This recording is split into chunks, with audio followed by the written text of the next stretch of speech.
Crashy the Cold Front is here, and boy, did it bring winter with it. How long is this cold gonna last? We're gonna tell you in this Hump Day edition of the Texas Weather Roundup.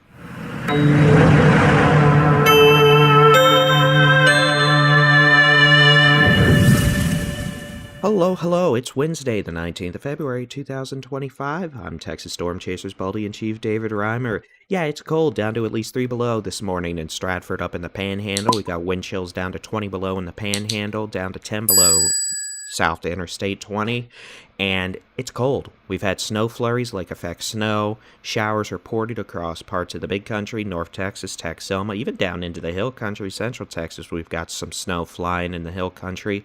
Guess what? We're not dealing with any widespread travel issues this morning. The look at the traffic map indicates everything is all hunky-dory overnight.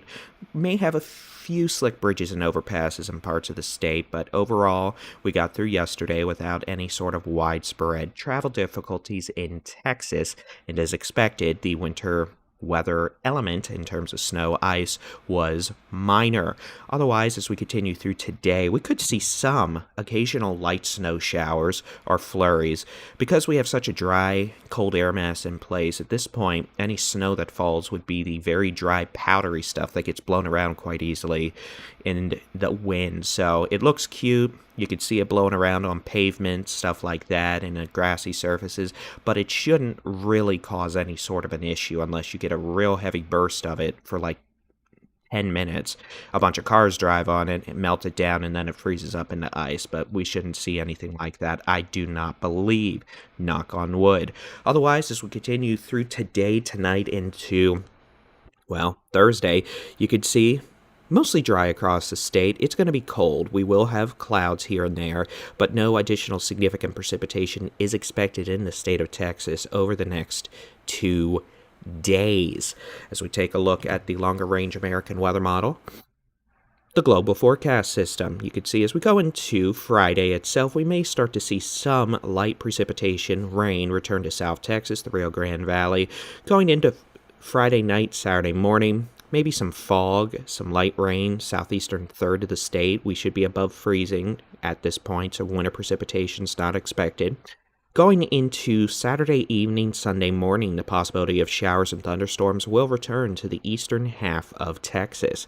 Now, previously it looked like this may be a rain chance for Friday night, but this is trended later, which reduces the chance of winter precipitation, and overall not expected to be a high impact event. It doesn't look like a big severe thunderstorm event at this point. Doesn't look like a big winter storm event. It just looks like another chance of rain Saturday afternoon, Saturday night into Sunday morning, the eastern third to maybe the eastern half of Texas.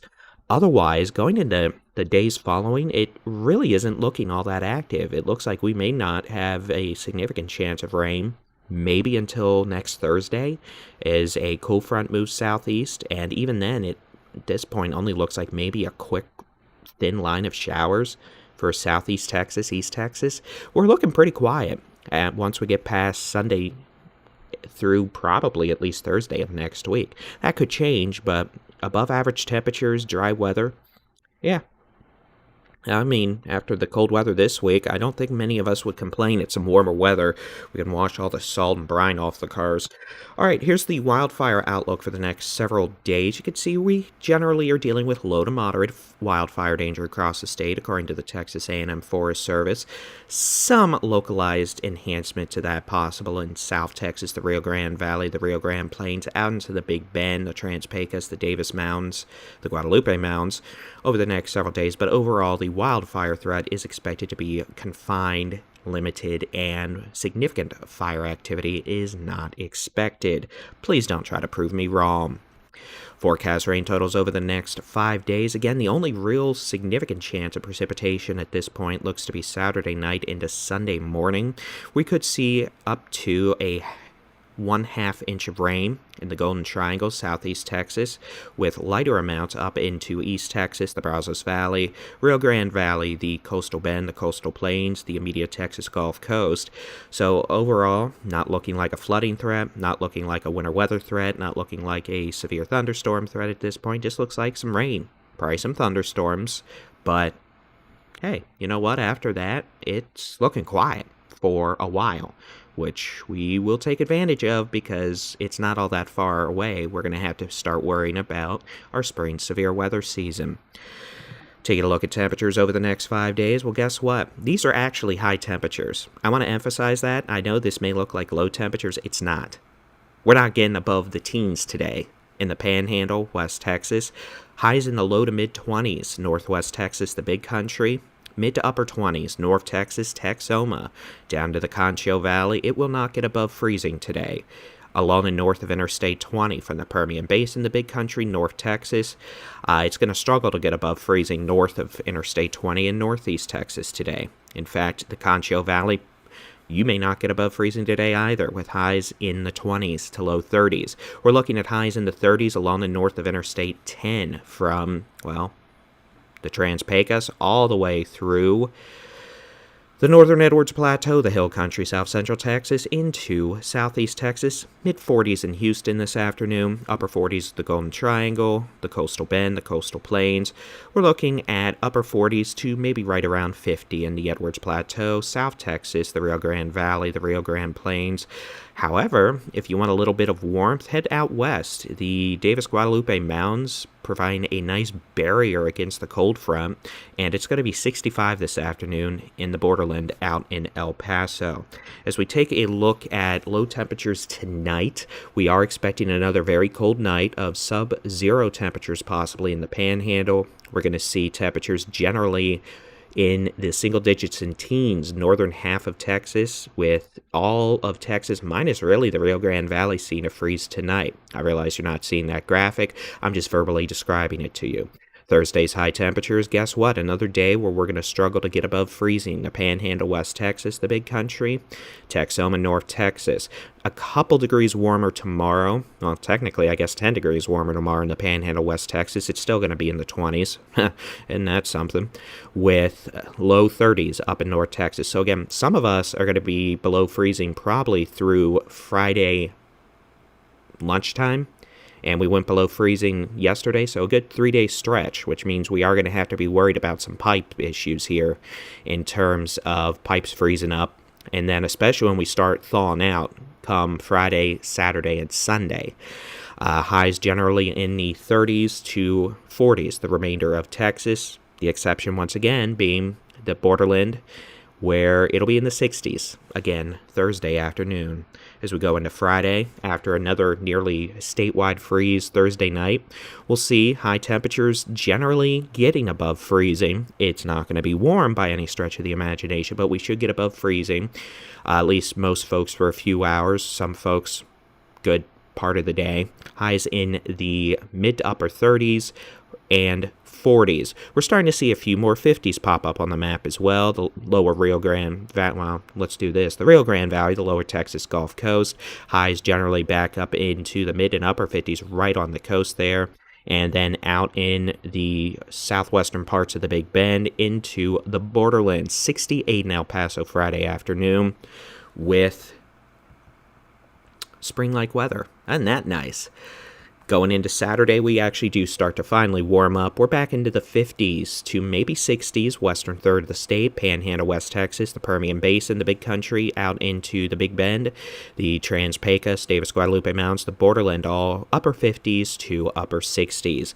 The eastern two-thirds of Texas, especially along the east of Highway 281, we're going to see highs remaining mid to upper 40s to mid-50s. So, I mean, it's still quite a bit warmer than the next few days. And then finally, in case you're wondering, yes, here's Sunday. Spring has returned, and with it the warmth. And we're probably going to see an uptick in wildfire danger. The western parts of the state haven't seen a lot of precipitation lately. So once we get warm again here by Sunday, we start seeing some of those gustier winds, lower humidity values. It's not going to take long for the dormant winter fuels, which, by the way, if we had any early season growth because of the warm weather, that's dead now because it's going to be colder than, well, pick your favorite descriptor, and that dormant fuel will burn easily. So the fire danger is going to go up next week again, probably, given the dry stretch of weather. We're looking at high temperatures generally in the lower 60s, eastern third of the state on Sunday, western, I mean, really 70% 50% of Texas. Highs mid to upper 60s to upper 70s. The southern Big Bend probably back up into the 80s as we get into Sunday. Taking a look at the extended range, here we go. Above average temperatures looking likely heading into the final week of February to round out the month. We're looking at a decent chance of above average temperatures. The western two-thirds of the United States. The only ones who may be a bit cooler, ironically, Florida. Well, that's unfortunate for them, but we're warmer at least. And here's the precipitation outlook. Again, it's looking like a extended period of quiet weather in terms of precipitation, not necessarily fire weather, but precipitation-wise, it's looking like we'll have a bit of a dry stretch through the end of February once we get past Saturday night and Sunday. So there you go. It's going to be cold. Can't rule out some snow flurries, snow showers today. Not expecting more than a dusting in spots, and most of that will just blow around because it'll be the dry, powdery snow. Otherwise, very cold tonight. It's going to be cold the next few days, but it will not last. It will be warm again by the weekend, so hang on. As always, you can get your local weather forecast, interactive weather radar, daily Texas weather roundups, and more in the free Texas Storm Chasers mobile app. Just search for Texas Storm Chasers where you download apps for your device. And as always, you can find us on our website, TexasStormChasers.com. We appreciate everybody hitting that like button, hitting the subscribe button, and joining us here at the Texas Weather Center family. We'll see you again tomorrow for a new edition of the Texas Weather Roundup. Have a great Wednesday. Stay warm. God bless.